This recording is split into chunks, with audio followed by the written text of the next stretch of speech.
안녕하십니까. 청년육부 김상훈입니다. 저는 84년 두 형제 중 첫째로 태어났습니다.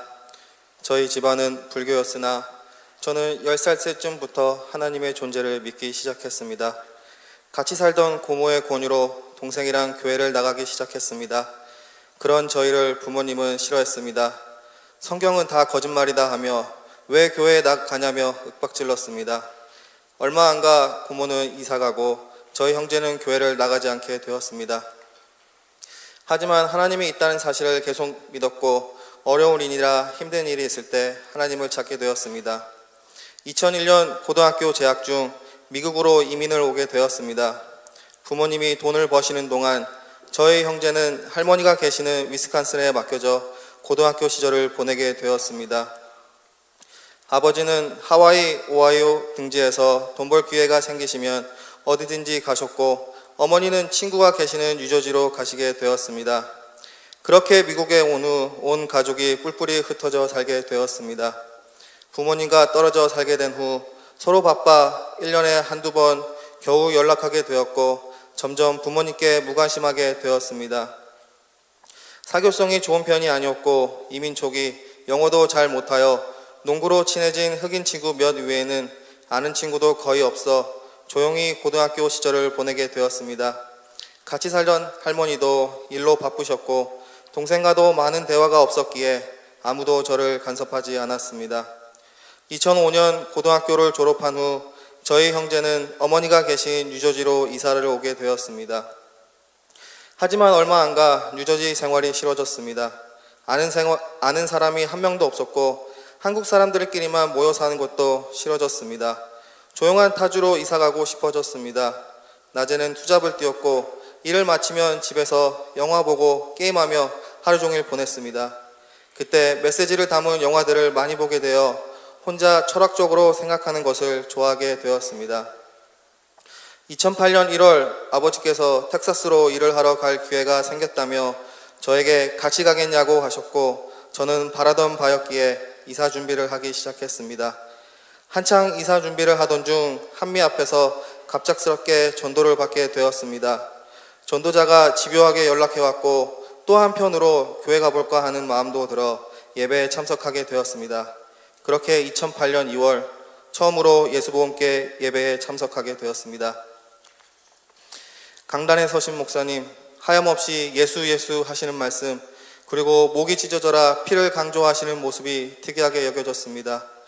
그렇게 저도 모르게 구역 모임까지 가게 되었습니다. 저는 사람들과 좀처럼 어울리지 않는 타입이었기에 스스로도 신기했습니다. 더욱 신기한 것은 불과 3-4번 교회에 참석하였고 달라진 건 하나도 없었는데 갑자기 텍사스를 가고 싶던 마음이 사라져버린 것이었습니다. 지금 생각해보면 그때 하나님께서 은혜로 붙잡아 주신 것 같습니다. 아버지께 텍사스를 안 가겠다 말하였고 교회 가는 것이 재밌어지기 시작했습니다. 예수께서 하신 말씀들을 철학적으로 받아들였고 그것이 재미있게 여겨졌습니다. 그러던 어느 금요일 구역에서 저를 금요기도회로 초대하기 위해 저녁을 사주셨습니다. 저는 그날 식사 자리에서 금요기도회가 가기 싫어 조장님께 따지듯이 묻게 되었습니다. 하나님께서는 조건 없이 우리를 사랑해서 예수님을 보내주신 것인데 왜 우리는 우리가 마음을 내켜 하나님을 사랑하는 것이 아니라 구원받기 위해서 하나님을 사랑하고 교회를 나가야 하나요?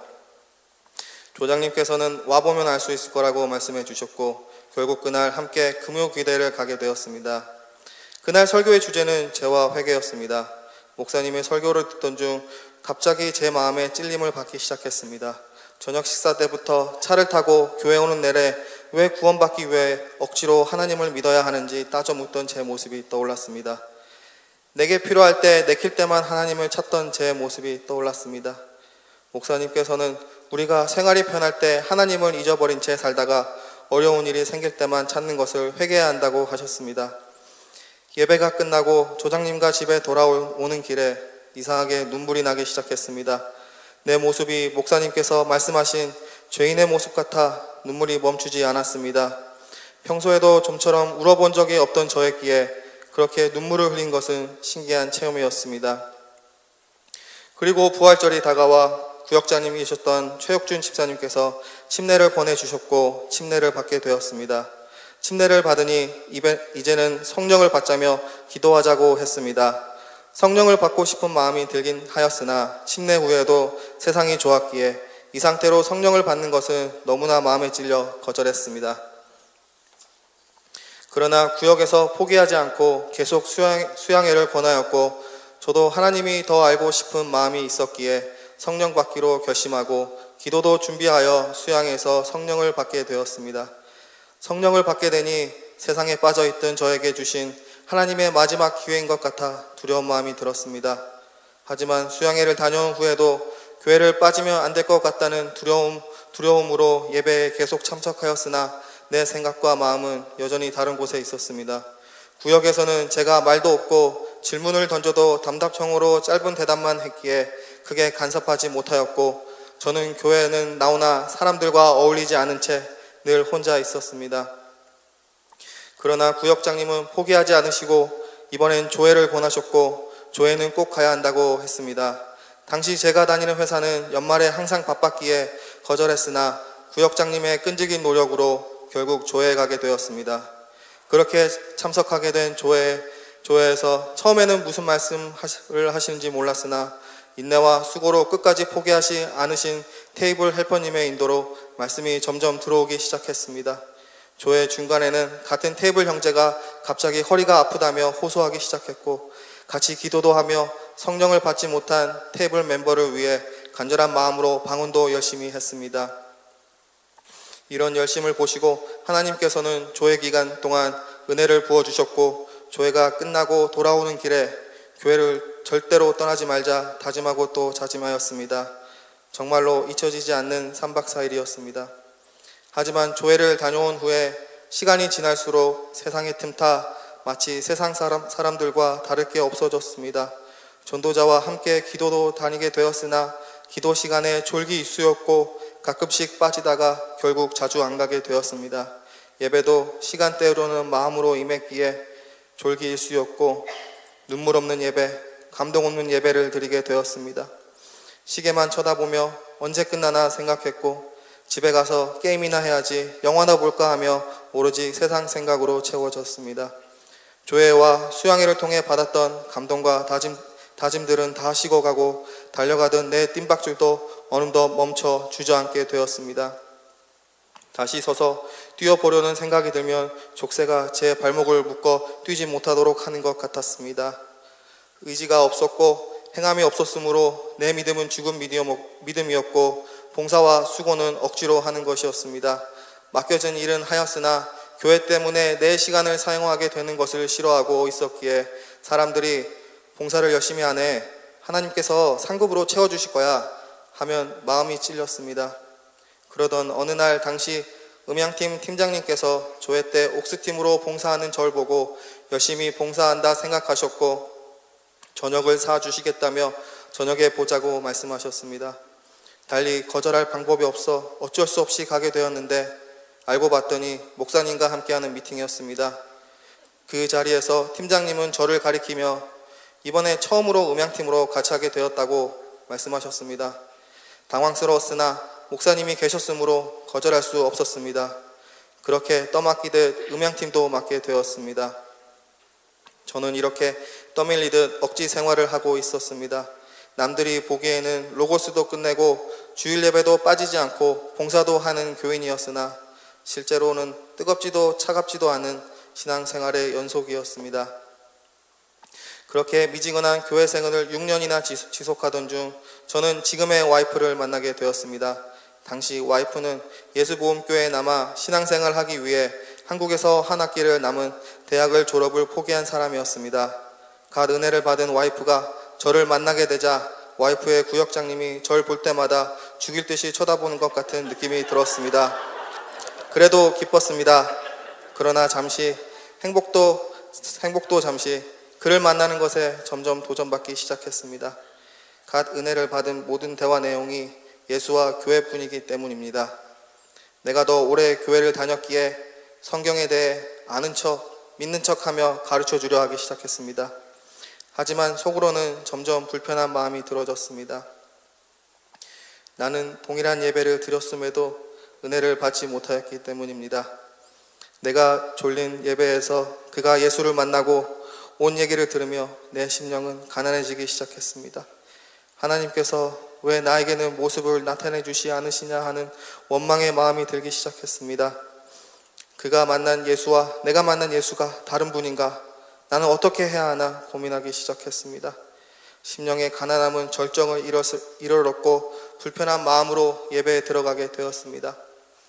그런데 그날 예배 가운데 주님께서 나를 만나 주셨습니다. 목사님께서 바리새인의 행태를 설명하시는 중이었습니다. 매일같이 듣던 익숙한 성경 이야기였는데 그날 주님께서 말씀으로 비추어주신 거울 속 내 모습은 그들과 다를 바가 없었습니다. 바로 교회와 하나님 앞에 외식하는 모습이요, 하나님을 원하지 않은 모습이었으며 예배와 봉사를 때우듯이 드리는 모습이었습니다. 두려웠습니다. 진리의 교회 그리고 진리대로 사시는 목회자가 있는 이곳에서 내가 옛날 바리새인이나 다름없는 행위를 하고 있었던 것입니다. 너무 많은 시간을 보낸 후 깨달았습니다. 지금이라도 깨달은 것이 너무 감사했습니다. 예배 후 기도하는 시간에 아무 말도 못하고 눈물밖에 안 났습니다. 밤에도 교회에서 기도하며 많은 눈물을 흘리며 회개하였습니다. 다시 모든 것을 돌이키겠다고 도와달라고 기도했습니다. 진리의 교회를 주셨음에도 허송 세월을 보냈던 나를 용서해달라고 기도했습니다. 그렇게 한참을 기도하자 마음에 평안이 찾아왔습니다. 나의 회개가 주님 보좌 앞에 상달된 것이 확실하게 느껴졌습니다. 너무나도 감사했습니다. 이제껏 주님은 나에게 돌아오라고 수없이 말했지만 거들떠보지도 않았습니다.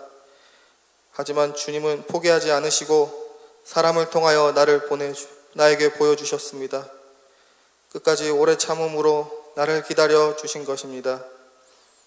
내 발목에 묶였던 족쇄는 어느덧 풀리고 나는 다시 일어나 뛰어가기 시작했습니다.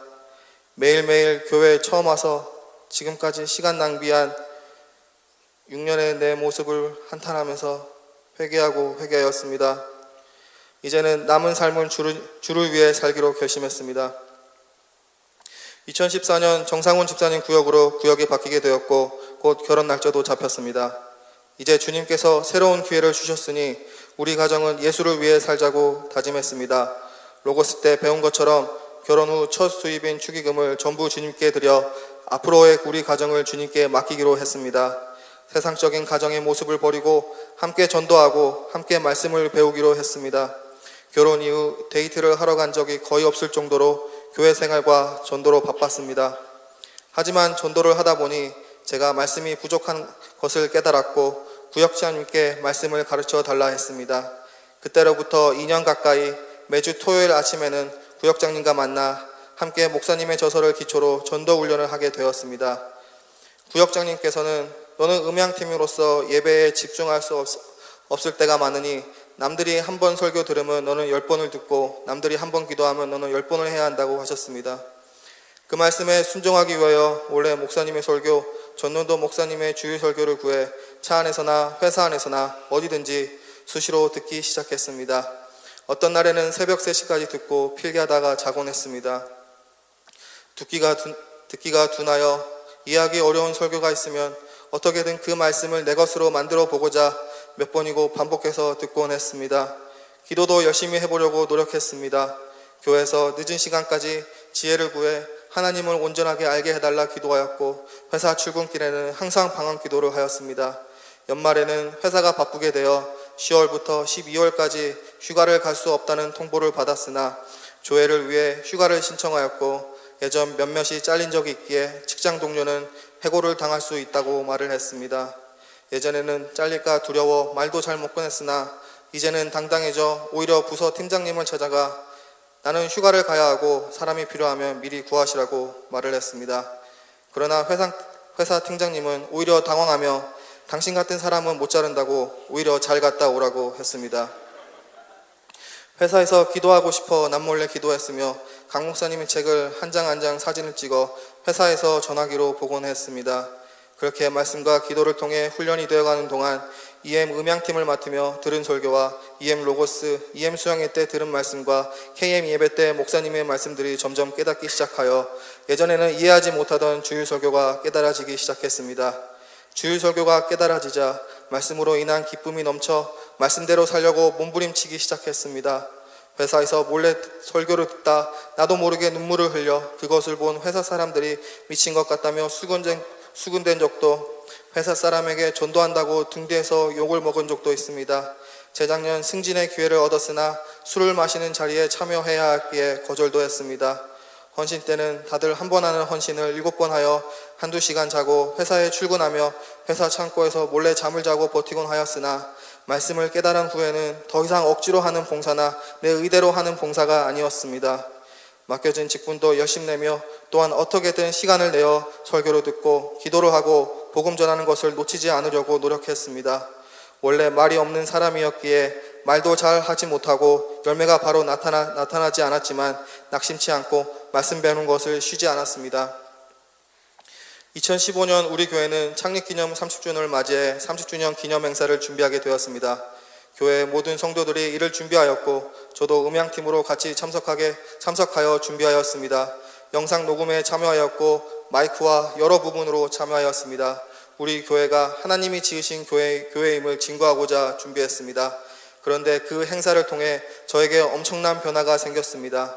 창립기념일을 준비하며 보게 된 30주년 영상에서 언제인지 모를 몇십 년 전 옛날 목사님의 설교와 10여 년 전으로 추정되는 설교와 최근의 설교 내용이 일치한다는 것을 발견하였습니다. 말투와 언어는 조금 달라도 공통적으로 증거하는 이가 예수임을 알았을 때 순간 전율이 왔습니다.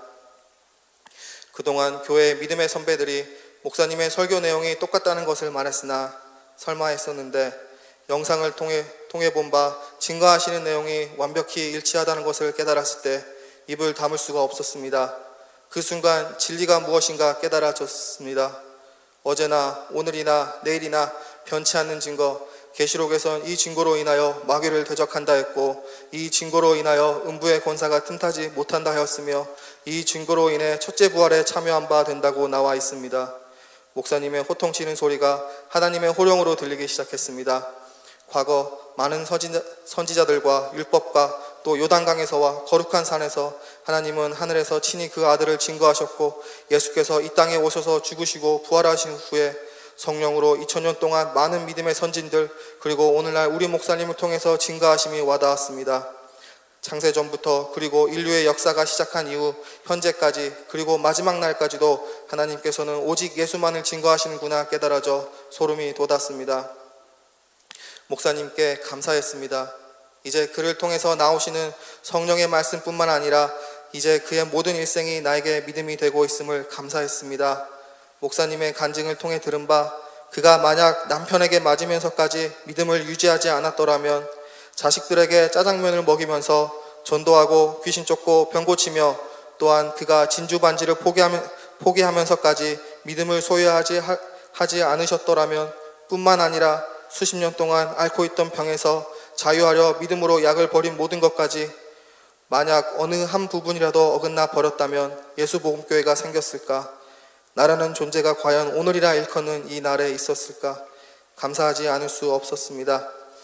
더 나아가 그를 가르치신 분과 같이 신앙생활을 하셨던 믿음의 선배들과 또 그들에 앞서 믿음을 지키며 믿음을 증거한 구름 같은 허다한 무리들과 이 길의 처음과 끝에 서 계시는 믿음 그 자체이신 우리 주 예수 그리스도께 참으로 감사했습니다.